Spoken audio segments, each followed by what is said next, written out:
Everyone, in this video, I will show you how to sync your CapCut projects across multiple devices. First, open CapCut on your device and tap the profile icon in the top right corner.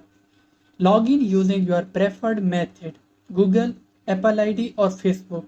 Then tap the library at the bottom to view your all projects. To sync your work, make sure the Cloud Sync or Sync Projects Across Device option is enabled.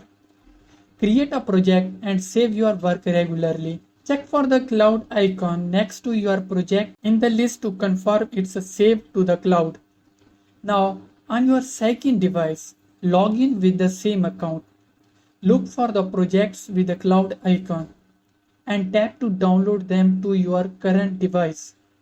You can continue editing just like on your first device, and all changes will automatically sync back to the cloud. Once you are done editing, export the video directly from any device. The quality and settings will remain consistent across all your devices. That's it. Now you can edit anywhere, anytime without missing a beat.